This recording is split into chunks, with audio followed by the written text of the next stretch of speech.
Здравствуйте, это программа «Ойлей Дьорам. Моя семья». Мы рассказываем о семьях разных национальностей и религиозных конфессий. В нашей программе нет злободневных тем, но в ней есть человеческие судьбы и темы, которые актуальны всегда.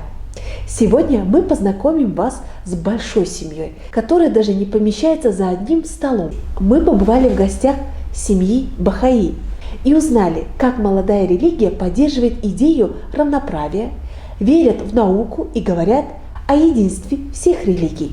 Что за религия Бахаи и как живут ее последователи, в нашем сегодняшнем выпуске программы «Ойлей Дьорам. Моя семья».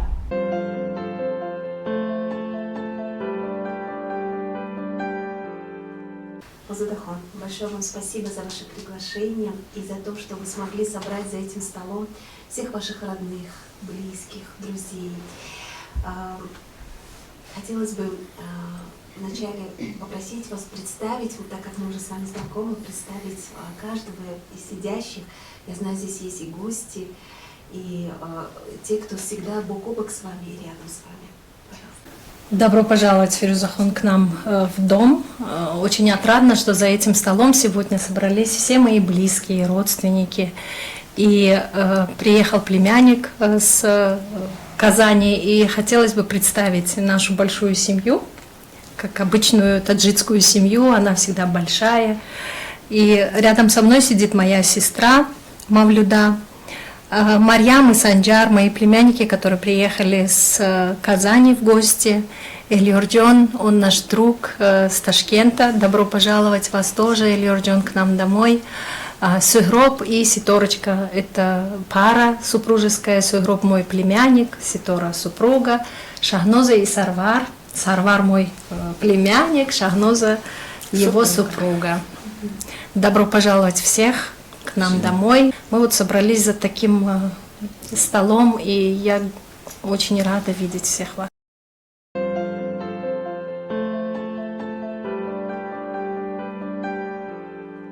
Озадахон, большое спасибо, что вы смогли собрать. Я знаю, что очень сложно, потому что каждый из них работает, у каждого есть своя семья, свои какие-то заботы. Скажите, как часто вы собираетесь за вот таким столом и кем вы являетесь в жизни?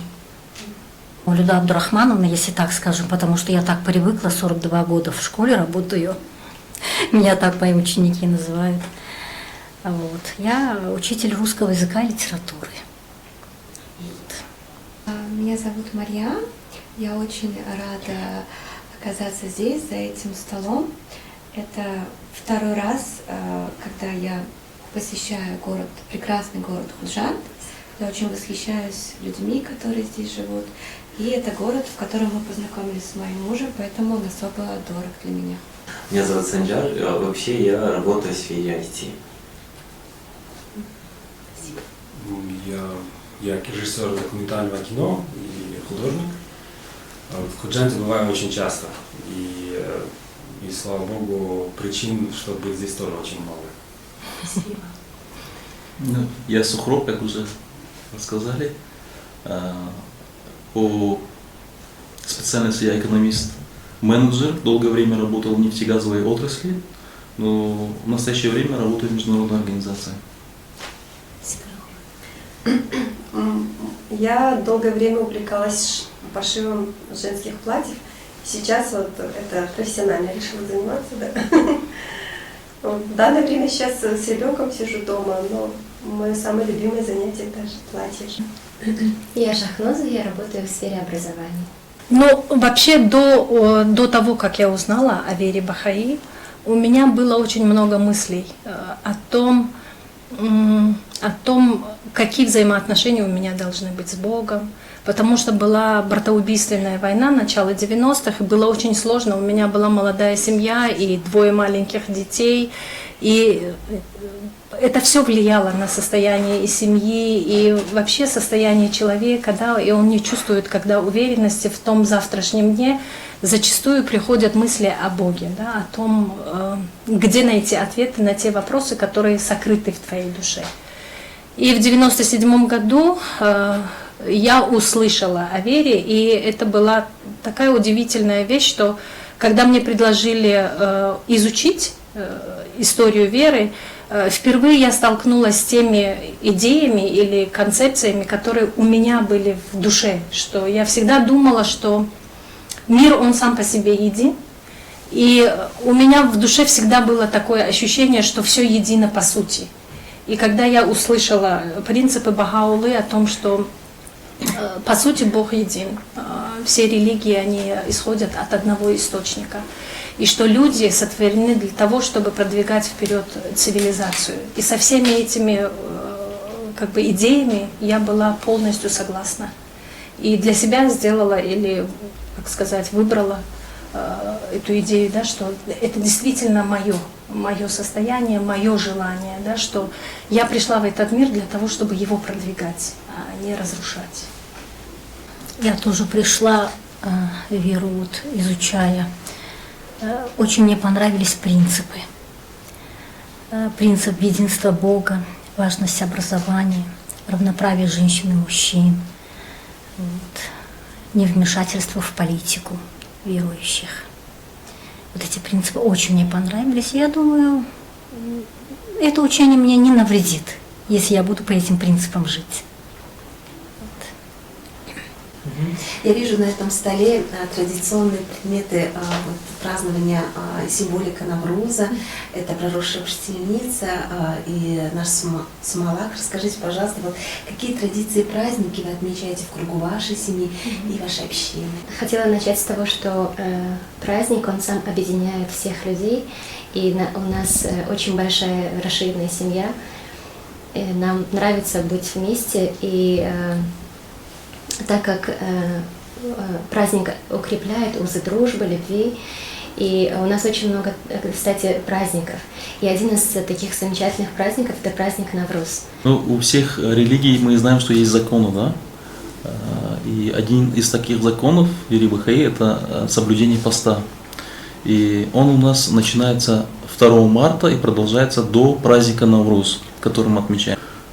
Соблюдение поста – это не только отказ от пищи, да? Мы в это время готовимся духовно, да? То есть духовно обогащаем себя. Это такое состояние, когда ты медитируешь, когда ты больше молишься, да? Поэтому это продолжается, как я сказал, со 2 по 20 марта. И 21 мы завершаем это таким празднованием, грандиозным празднованием Науруза, да? Перед постом у нас есть особые дни, которые называются Айям-и-Хол. Они предшествуют дни поста, да, и это у нас будет с 26 февраля по 2 марта. И в эти дни положено заниматься добрыми делами, то есть благотворительностью, проявлять милосердие, щедрость, заботу нуждающимся и сиротам. Сидорахон, а можно следующий вопрос к вам направить? Вот здесь вопрос части воспитания. Я знаю, что вы мама, и мы здесь познакомились с вашей маленькой дочерью. Расскажите о воспитаниях, о воспитании ваших детей, какие понятия и методы вы используете в этом? Ну, как любые родители, мы тоже стараемся дать хорошее воспитание нашим детям, чтобы они были, приносили пользу обществу. И один из самых главных моментов воспитания – это то, что мы сами должны показывать пример своим детям, какими должны быть.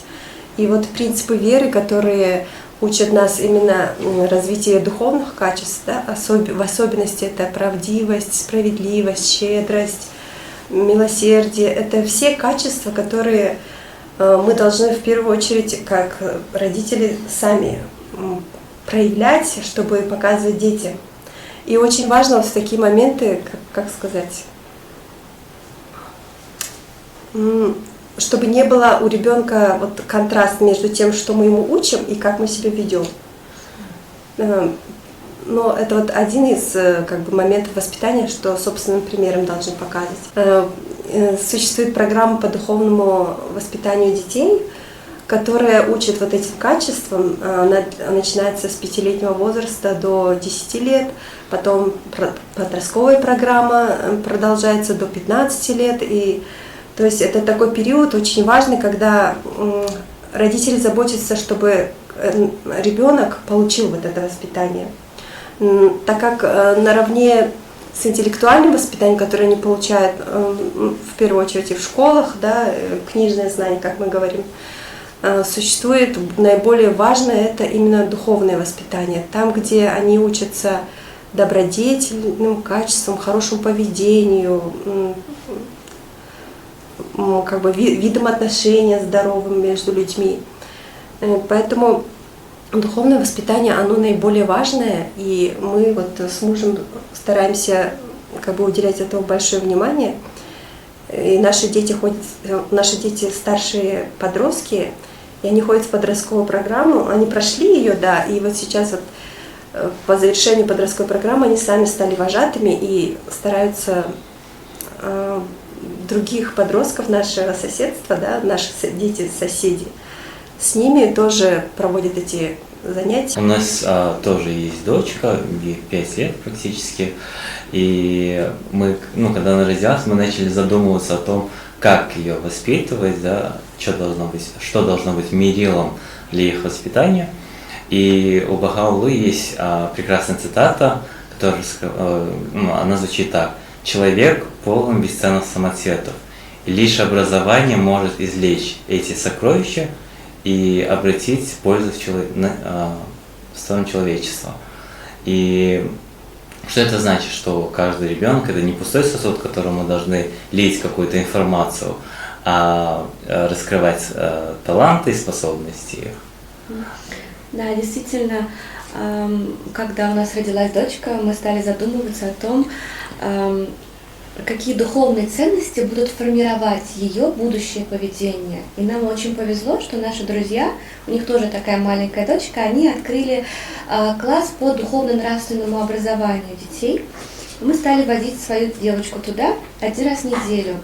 И на этих классах они рассматривают разные качества. Например, что такое быть щедрым, да? Или что такое быть правдивым, что такое уметь прощать. Очень замечательные качества, мы их называем концепции, да, рассматривают. И потом уже дома мы с мужем думаем, как на практике нам эти качества помогать ребенку применять в жизни. Например, если к нам приходят дети, или мы выходим на площадку детскую, мы стараемся учить нашу дочку, что такое быть щедрым, что делиться этими игрушками, да, чтобы не только на занятиях она рассматривала эти качества, но еще училась, как их в жизни своей применять. Вот. Также мы стараемся читать с ней молитвы каждое утро и вечер. Вот. Здорово, спасибо большое. А Уздахон, могли бы вы поделиться вот этими важными и программами, которые по образованию реализовались и будут реализовываться и в планах они? Принципы Бахаи говорят о том, что если в семье есть 2 детей, мальчик и девочка, то предпочтительней, если нету возможности для 2 детей для образования, то предпочтительнее дать образование девочке, потому что она является матерью будущей, да, потому что она будет воспитателем человечества. Да, и это важная концепция, которая должна притворяться в жизнь.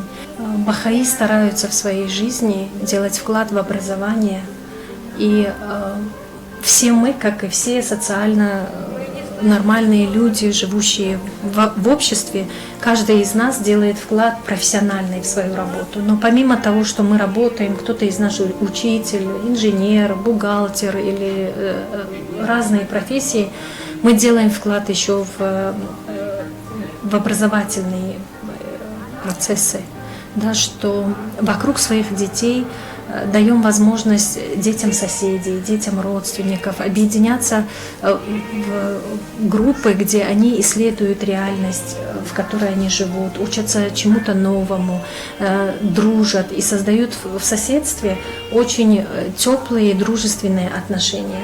Мы за то, чтобы будущие поколения были свободны от предрассудков национальных, расовых, классовых, по цвету кожи. И мы прекрасно понимаем, насколько эти предрассудки мешают объединению человечества в одну большую семью. Если будем светлое верить, станет в мире немножко добрее. Мы не будем жалеть со слезами, будут дома папы и мамы, дети счастливые станут чуть-чуть. Люди всей земли, пусть жизнь, чтоб мир изменить смогли.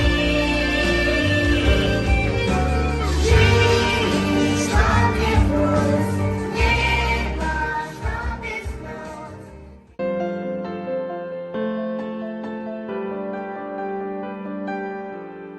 Один из примеров, который можно поделиться, что бахаи делают вклад в соседствах, где они живут. И вот в моем соседстве это было начало 2000-х годов, когда моим детям стало 9-12 лет. Конечно, каждая мать или родители хотят, чтобы пространство, где находятся наши дети, они были, эти пространства, здоровыми, чтобы наших детей не учили курению или каким-то плохим вещам. Мы должны задумываться о том, какое пространство мы, взрослые, можем для них создать. И вот мы инициировали несколько женщин, соседей, организовать сначала группу детей, потом эти дети выросли в подростков, и когда они стали подростками, в 12-13 лет они стали задумываться о том, каким образом они могут сделать вклад вот в свою среду, в соседство.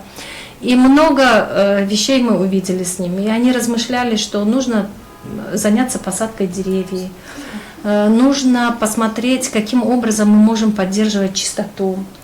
По инициативе этих ребят около 82 взрослых людей, они собрались во дворе, и мы размышляли, каким образом мы сможем отремонтировать подъезды, которые 27 лет не ремонтировали, и обычно люди ждут друг друга. Да? И это была инициатива подростков. И я уверена, что молодое поколение, особенно подростки, могут сделать большой вклад. Эти силы, эти их возможности, энергию только нужно направлять. Да, действительно, во время начала пандемии, да, это был апрель 2020 года, когда наша страна, к сожалению, тоже в нашу страну этот вирус попал, да, и одним из первых, наверное, да, мы также, наша семья заразилась, и мы даже были в больницах, да, то есть и увидели это на самом деле, что это такое, да? Изнутри это было видно, что на самом деле, потому что были разные разговоры, что это все как бы ложь, это все, но мы, к сожалению, также заболели с семьей и попали в больницу. И тогда мы увидели, что, находясь там, что на самом деле нужна помощь каждого человека, чтобы преодолеть этот кризис. Да? А кризис очень сильный был, потому что очень жалко было тех же врачей, которые не знали как, что, потому что для них это было новое. И мы, лично я, когда находясь в больнице, сразу же себе дал такое обещание, что, выйдя из больницы, я хоть какую-то пользу принесу, даже семье, соседству, да, допустим, или городу. И действительно это так было, что после того, как мы вышли, немножко уже успокоились, паника такая немножко спала, да, и наша община, сообщество оперативно, быстро среагировало. Мы собрали деньги с хукуматом города Худжанда, хукуматом города Густона, непосредственно встречались и сначала с ними посовещались, как мы можем, да, свою лепту, внести. И нами были, закуплены вот эти СИЗы, да, эти, формы, полностью комплекты, и по, совету, этих хукуматов они сказали нам, куда нам нужно отвезти, где более необходимое, да, значит, есть необходимость. И мы, значит, отвезли вот эти формы в 5-ю поликлинику, по-моему, Кунжанда, да, и также в Бустоне поликлинику. То есть старались хоть чем-то, да, мы знаем, что это маленькая лепта, но это все равно капля в море даже, но оно существенное было, чтобы очень отрадно было видеть вот эту реакцию этих врачей, когда мы вручали. Да. Вы сейчас отметили тот факт, что вы старались всем помочь. Значит, я понимаю, что вы не делите людей на нации, на конфессии, виды религии. Расскажите ваши отношения с другими религиозными конфессиями, которые у нас здесь зарегистрированы, работают, и они. Как мы относимся к людям другой религии, да? Точно так же, как мы относимся к людям другой национальности, к другой культуре или к людям, которые имеют другое мнение, отличное от нашего. Бахаулла говорит, что разнообразие в человеческой семье, оно прекрасно. И независимо от того, как на вот эти наши различия, мы должны объединяться в одну большую семью. И мы как бы стараясь придерживаться вот этой идеи, да, стараемся вот в жизни тоже проявлять это. И совершенно никакого деления нету. Мы также дружим со всеми. Я хотела бы поделиться с одной цитатой, которую Бахаулла принес для человечества. И мы все стараемся жить по этим принципам и всегда помним об этой цитате, что вы все листья одной ветви и цветы в одном саду. Когда мы смотрим на людей разной национальности, разных вероисповеданий, цвета кожи, мы представляем, что мы находимся в этом саду, где представлены разные цветы разного аромата, цвета, и радуемся, что мы тоже являемся частью этого прекрасного сада.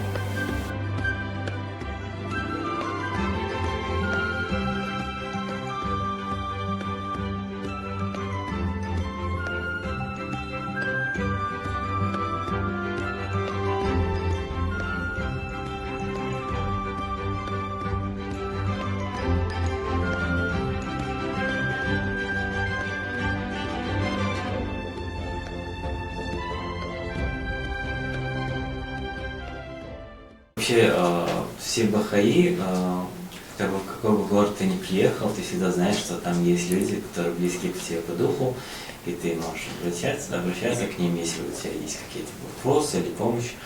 Но в то же время, как до этого говорили про образование, вообще в вере бахаи образование является ключевым аспектом. И вместе бахаи разных городов, разных стран вместе размышляют, как им улучшить то образование, которое они передают, да? И мы стараемся, чтобы это не было просто предоставление услуг, что мы кому-то даем образование. Здесь как бы другая мысль, другая концепция лежит в основе, что каждый человек должен брать на себя ответственность за развитие, будь он бахаи или не бахаи. И в основном в этих образовательных программах участвуют не бахаи, то есть большинство людей. Они очень рады, и вместе мы собираемся на какие-то конференции или встречи, где мы вместе размышляем о подростковой программе, о детских классах, о молодежном движении. Это как бы коротко о том, как взаимодействуют разные бахаи из разных городов.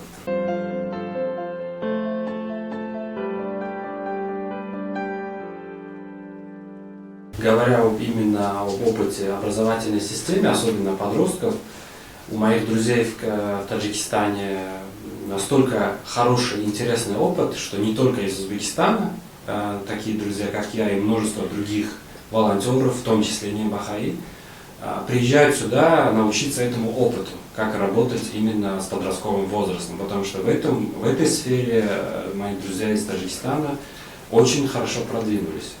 И они являются хорошим примером и местом для научения для множества стран в регионе.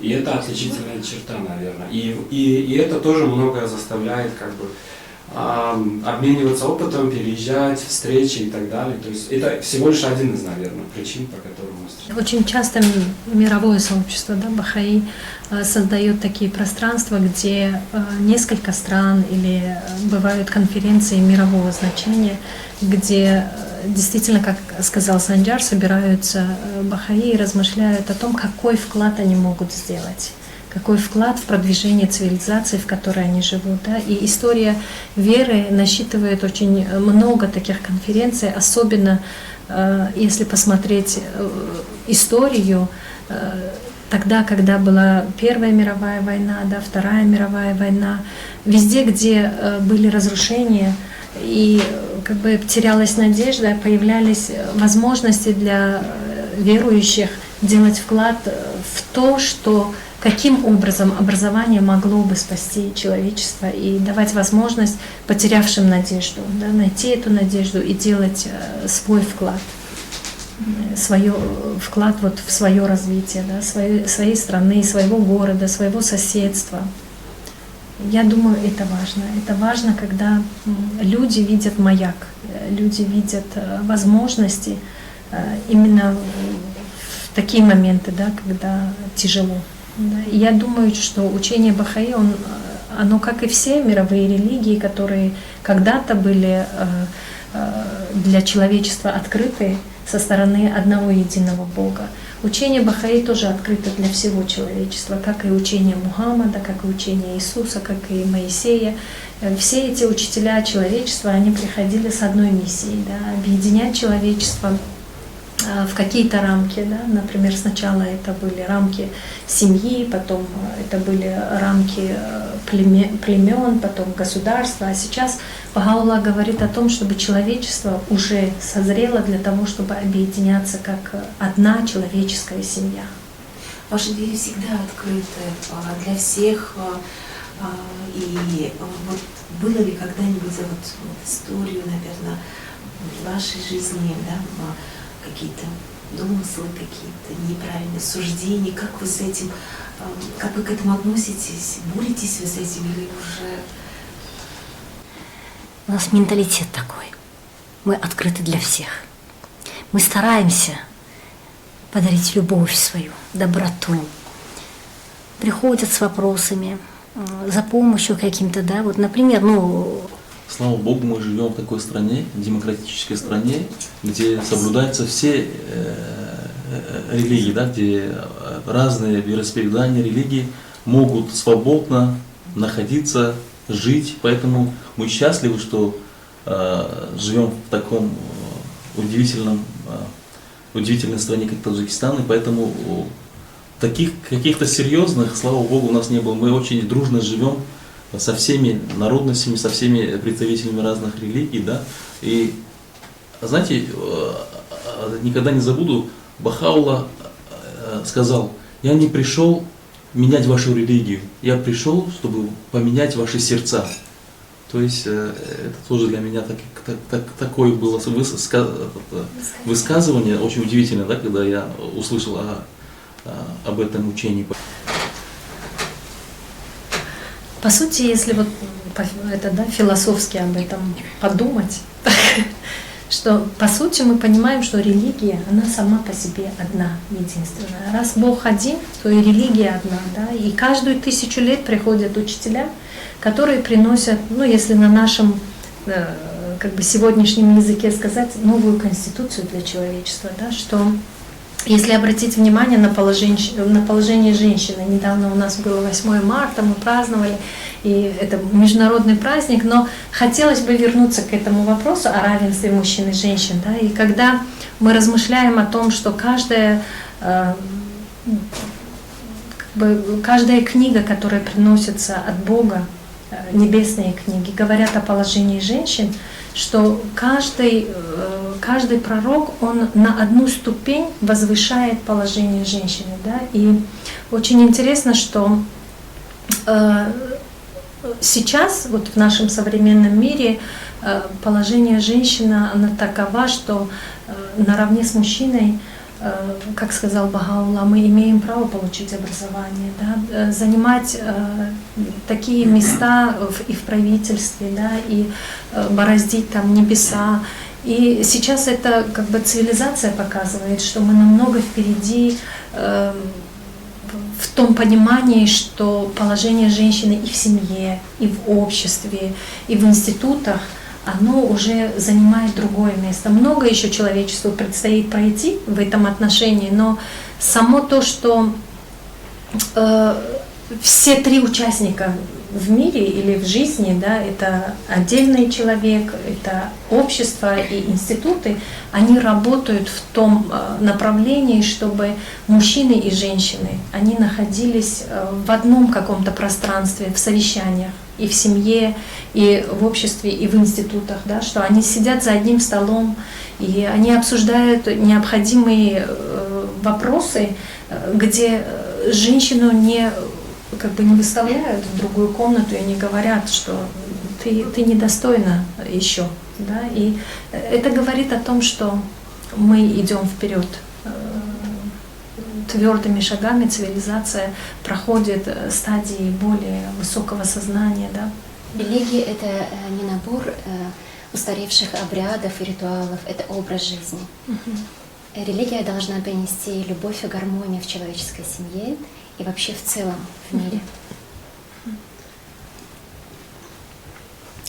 Важно, да, важно, чтобы в каждой семье и в каждом обществе религию не понимали как отдельная какая-то практика, которая относится к каким-то отдельным сферам, да, например, я не знаю, в неделю один раз прочитал молитву, а потом ты как бы сам собой, да, но религия — это действительно, это образ жизни, когда ты понимаешь, что есть Бог, есть твоя ответственность как создание, да, Бога, и есть твоя ответственность за то, чтобы Он тебе то, что подарил, ты должен продвигать эту цивилизацию, потому что Бог подарил нам эту землю, все, что есть, Он одарил нас нашими детьми, да, и мы должны сделать вклад во всех сферах, наверное.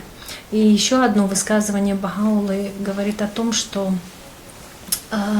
каждый человек должен трудиться, да, и этот труд или его профессия должна приносить ему, не ему, а обществу такую пользу, что она может быть как богослужение, то есть наравне с чтением обязательной молитвы, да, мы говорим намаз, что каждый человек должен настолько делать вклад в то общество, в котором он живет. Наверное, многие люди задумываются, каково же предназначение жизни. И ответ на этот вопрос я нашла именно из Писания Бахаи, что предназначение любого человека — это развиваться самому духовно и интеллектуально, и все, что ты научился, надо потом применять, то есть вносить вклад в общество. И вот это осознание этой двуединого предназначения кардинально повлияло на всю мою жизнь. То есть это теперь, это предназначение стоит в центре моей жизни, и оно влияет на все остальные сферы, на выбор, например, спутника жизни. Потому что если моя цель развиваться и вносить вклад, то необходимо, чтобы оба, и муж, и жена, придерживались этих идей, вместе друг другу помогали развиваться и выполнять это предназначение. На выбор моей профессии, то есть что значит, да, что значит это выбирать профессию? Это что-то делать, чтобы приносить пользу обществу. Первостепенно это одно из вещей, чему учатся подростки в подростковой программе, когда задумываются о выборе профессии. И именно вот это двуединое предназначение, оно помогает им вот такой выбор делать. Не с точки зрения, какая зарплата там будет, я хочу быть богатым, а программа направляет мысли подростков, какие вещи мы должны делать или какую профессию выбирать, чтобы она приносила пользу обществу, в котором мы живем. Это также влияет на повседневную жизнь. То есть, например, если, возможно, я ошибаюсь, в мире считается, что если ты получил школьное образование и университет, то это достаточно. Но вот это как-то формулировка предназначения жизни говорит о том, что каждый постоянно учится до последнего своего дня, развивается. Невозможно сказать, что я сейчас вот на этом уровне уже достигла того уровня, который нужен. Развиваются все, не только интеллектуально, но и самое главное, это вот духовные качества. То есть никто не может сказать, что я хороший человек в той степени, с которой требует религия наша, да. То есть у нас есть образец, у нас есть Абдул-Баха, чей портрет вот вы снимаете сегодня целый день. Абдул-Баха — это пример, совершенно пример, на который мы все стараемся равняться, потому что есть множество историй из его жизни, как он проявлял вот эти качества как бы в абсолютной форме. И мы стараемся тоже стараемся соответствовать. Большое спасибо за столь теплую беседу. Действительно, я почувствовала, насколько вы близки друг к другу, как вы понимаете друг друга с полуслова и поддержку вот эту, которую вы друг другу оказываете. Хотела поздравить вас еще раз с наступающим праздником. Надеюсь, наши телезрители смогли понять и услышать ваш месседж, да, которым вы сейчас делились. И надеюсь на в будущем совместные проекты, которые мы могли бы развивать. Спасибо. Спасибо вам большое, Фируза Ханум.